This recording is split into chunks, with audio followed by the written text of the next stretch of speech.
I got my bachelor's degree, I started taking care of you guys because you was my baby. So I went to work and I had to provide for my children, you know. So I want my kids to do better than me. I got my bachelor's, I want you to get your PhD. And I'm here to help you. I'm your backbone. I tell them I'm here for you, to help you, you know, to achieve. And anything you do, I'm there for you. Whether it's sports, whether it's education, whatever, I'm here.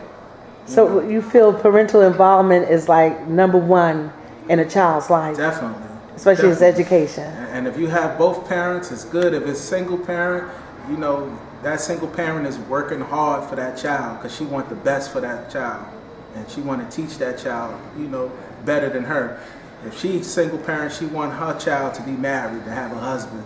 So when you raising your kids up, you know, it's easier if you got two parents in the home. And the child sees that and they want what their parents have. So, you know, that's very important to have a parent that's there for that child. So, you know, I'm all for it. Feel like when they bring the homework home, do you feel you should help them, or do you feel the teacher should have already taught you that you need to go on about your business? No, basically, I feel as a parent that we are the reinforcements. Whatever the teacher taught during the day, you bring it home. If the child understands, the parent is there to reinforce that, to give that child a, oh yeah, you know, bring that light on. Oh yeah, I remember that. The teacher taught me that. I just need to, you know, I needed that extra help or that boost, you know, to get going. And that's basically what my child do. They forget, but once you reiterate what that teacher taught, hey, they be like, oh yeah, the light goes on, and they be like, oh yeah, and they go in the room and they start doing it, and they come back and it's right. So the parent is very important. The parent is involved with the education process, I feel. And could I ask you, how do you monitor your child's academics? How do you monitor? Do you check their homework every night? Definitely, it's like a routine. It's a routine. You come in from school, you get your snack, you go in your room, you pull out your homework, you ask the homework, you know, and we get to it. It's routine every day. 3 o'clock, 3:30. It's a routine. So routines are good. Yes. Parents need to. All Very parents. important. Very important. Very Okay. important to have a routine. So you don't even have to say anything. Like, I got homework, so they go right to it because they know that's routine. So they take their book bag off and they get in there and say, Dad, I have homework. I said, let's get to it. You know, that routine is important. Thank you. This is Mr. Clemente. He's a fourth grade teacher. Mr. Clemente, what can parents do to help their child in school? Parents can do a lot of things to help their children in school. They can be there for them when the child takes their homework home and help them with their homework. I know it's difficult today in today's world with parents working much more than they ever did, but any free time you have as a parent, please spend it with your child and share your experiences of your education with them. These children need adult experiences. They need to know the experiences of their elders. And parents can help them with their experiences to help them with their homework, which is directly connected to their schoolwork. Okay. From your experience, do you feel your parents are proactive in helping their child learn, or do you see where you give the child homework and they're not getting the support they really should get from home? Like you just said, they need to be more involved, but from your experience this year, does it seem like the parents are helping their children? A majority of my parents are helping their children. The work I get back from a majority of the students shows me that the parents are involved. There are a few that I can ascertain that the parents were not there as the child was doing their homework, or that the parents were not sure what the homework was all about in the first place. But I would say, all things considered, my class this year shows that the parents are involved in a majority of the cases. What job do you feel the parents should have in controlling their child's bad behavior in school? Because I know sometimes disruptive children can interrupt teaching. So, is there anything the parents should or could do to monitor the behavior of a child? Yes, many things. First off, parents need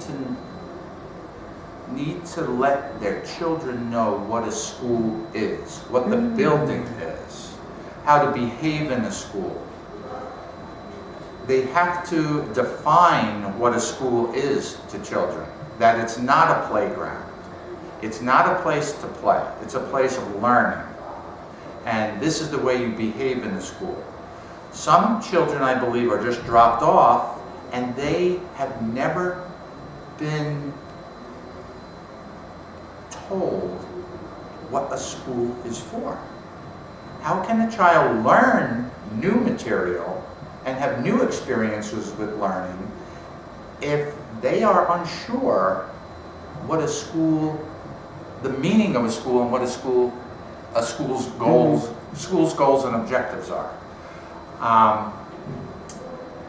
Also, a parent needs to impart the information to their children that teachers are adults and they need to be respected just as they respect the parents.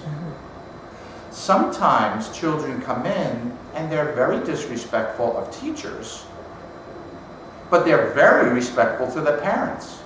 Parents need to impart this information onto their children that there really is not a difference between parent and teacher. I like that. Okay, this is Miss Brown, and I am going to ask her questions about her personal experience as having parental involvement in her journey during school. What do you think was the most important involvement your parents had in your school life? Well, my mother, every day we would come home from school, would ask us first and foremost, how was your day? What did you learn today? And then she proceeded to make sure we sat at that kitchen table and did our homework. Now, my mother, not having gone past the 3rd grade herself, was very, very pro-education. So she couldn't help us as much as she wanted to, and I would say that she even learned along with us because she would sit down there and try to help us. Do you think, how did she participate in like school activities at all? My mom didn't participate in school activities per se. So if you're saying like come to the after school programs or come to the little plays, not with me. I mean with my siblings, my younger siblings, yes she did. My father, however, was at every function we did. I don't care if it was a block meeting to watch us jump hopscotch. My father was out there. So yeah, my father went to all our little plays and all our little glee club performances, but not my mom. She didn't make those, no.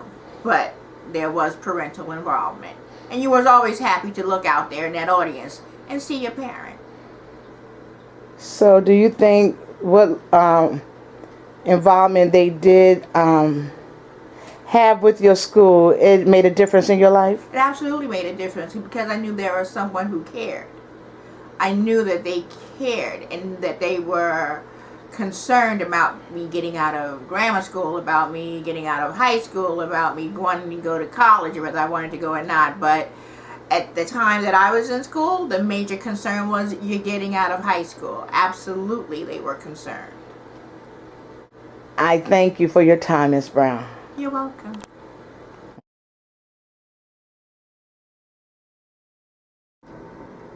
This is Ms. Ty Jones, who is...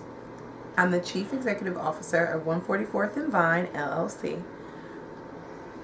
And what is that program about? 144th and Vine LLC, we specialize in helping adjudicated youth, children from challenging circumstances, and children of incarcerated parents reach their full potential by creating success plans.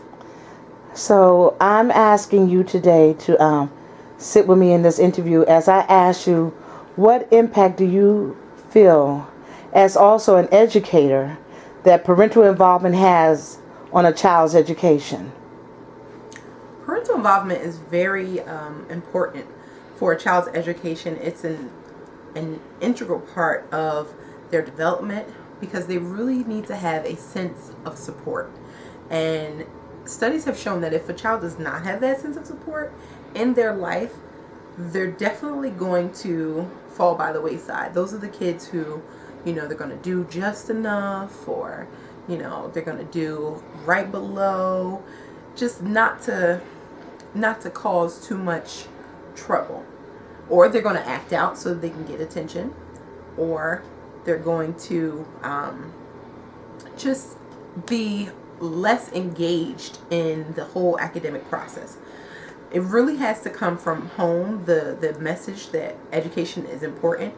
And you can see the difference between kids who parents come to back to school night, kids whose parents, are in contact with the teachers, kids whose parents volunteer at the school, come to the functions. Those kids are the kids who try to please their parents. Those kids are the kids who know that their parents actually care about their education and that they actually care about them, doing well in school. The other kids whose parents don't really show that much care or concern, like I said, those are the kids that fall through the cracks.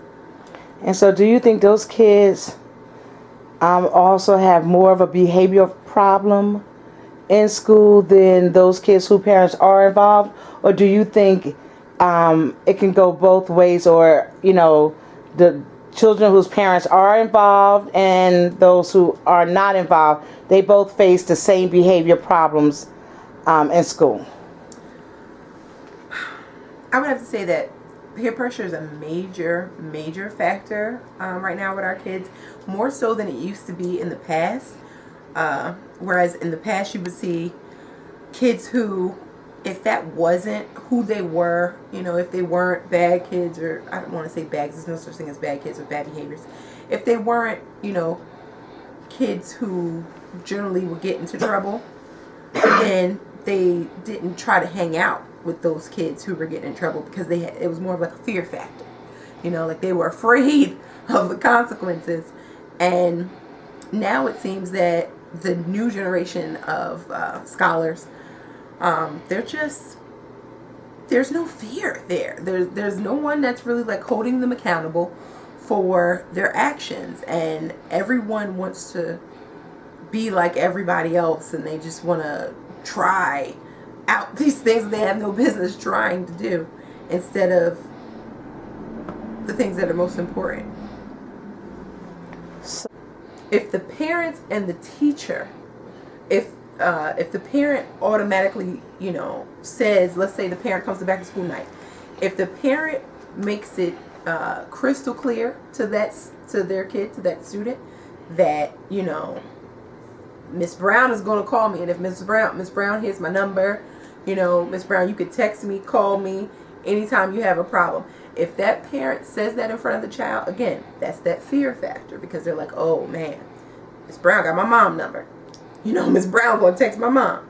So they don't want to get in trouble at home as long as they're being held to some sort of consequences and being held accountable at home, then that's going to matter.